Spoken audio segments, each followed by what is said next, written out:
ನಮಸ್ಕಾರ, ನೀವು ನೋಡ್ತಾ ಇದ್ದೀರಾ ಶ್ರೀ ಮಾರಿಕಾಂಬಾ ಡಿಜಿಟಲ್ ಟಿವಿ. ನಾನು ಸೃಷ್ಟಿ ನಾಯ್ಕ್. ಬೇಸಿಗೆಯ ಸಿಹಿ ಹಣ್ಣು ಮಾವು.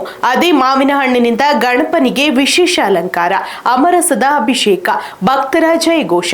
ಕಾರವಾರದಲ್ಲಿ ಇಂದು ನಡೆದ ಮಾವಿನ ಹಣ್ಣಿನ ಉತ್ಸವ ಭಕ್ತಿ ಭಾವದ ಜೊತೆ ಗಮನ ಸೆಳೆಯಿತು.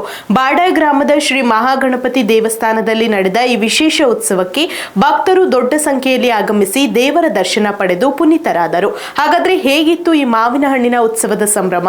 ಇಲ್ಲಿದೆ ಒಂದು ಸ್ಪೆಷಲ್ ರಿಪೋರ್ಟ್.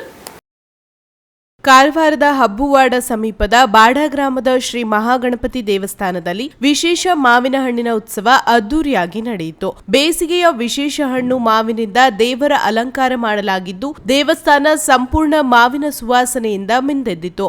ಬೆಳಗಿನಿಂದಲೇ ಭಕ್ತರು ದೇವಸ್ಥಾನಕ್ಕೆ ಆಗಮಿಸಿ ವಿಶೇಷ ಉತ್ಸವದಲ್ಲಿ ಭಾಗವಹಿಸಿದರು. ಶ್ರೀ ಮಹಾಗಣಪತಿ ದೇವರಿಗೆ ಅಮರಸದ ಅಭಿಷೇಕ ನೆರವೇರಿಸಲಾಯಿತು. ವಿವಿಧ ಜಾತಿಯ ಮಾವಿನ ಹಣ್ಣುಗಳಿಂದ ಗಣಪನಿಗೆ ವಿಶೇಷ ಅಲಂಕಾರ ಮಾಡಲಾಗಿದ್ದು, ದೇವರ ದಿವ್ಯ ರೂಪ ಭಕ್ತರ ಗಮನ ಸೆಳೆಯಿತು. ಮಧ್ಯಾಹ್ನ ನಡೆದ ವಿಶೇಷ ಮಹಾಪೂಜೆಯಲ್ಲಿ ನೂರಾರು ಭಕ್ತರು ಭಾಗವಹಿಸಿ ಪೂಜೆ ಸಲ್ಲಿಸಿದರು. ಬಳಿಕ ಭಕ್ತರಿಗೆ ತೀರ್ಥ ಪ್ರಸಾದ ವಿತರಣೆ ಮಾಡಲಾಯಿತು. ಸಂಜೆ ನಡೆದ ಮಹಾಪೂಜೆಯೊಂದಿಗೆ ಉತ್ಸವ ಮತ್ತಷ್ಟು ಸಂಭ್ರಮದಿಂದ ನೆರವೇರಿತು. ಮಕ್ಕಳು, ಮಹಿಳೆಯರು, ಹಿರಿಯರು ಸೇರಿದಂತೆ ಕುಟುಂಬ ಸಮೇತರಾಗಿ ದೇವಸ್ಥಾನಕ್ಕೆ ಆಗಮಿಸಿದ್ದ ಭಕ್ತರು ವಿಶೇಷ ಪೂಜೆಯಲ್ಲಿ ಪಾಲ್ಗೊಂಡು ಭಕ್ತಿ ಭಾವ ಮೆರೆದರು. ದೇವಸ್ಥಾನ ಆವರಣದಲ್ಲಿ ಭಕ್ತರ ಜಾತ್ರೆಯ ವಾತಾವರಣ ನಿರ್ಮಾಣವಾಗಿತ್ತು. ಒಟ್ಟಿನಲ್ಲಿ ಮಾವಿನ ಹಣ್ಣಿನ ಸಿಹಿ, ಭಕ್ತಿ ಮತ್ತು ಸಂಭ್ರಮ ಒಂದೇ ವೇದಿಕೆಯಲ್ಲಿ ಒಂದಾಗಿ ಕಾರವಾರದಲ್ಲಿ ನಡೆದ ಈ ವಿಶೇಷ ಉತ್ಸವ ಭಕ್ತರ ಮನ ಸೆಳೆಯಿತು.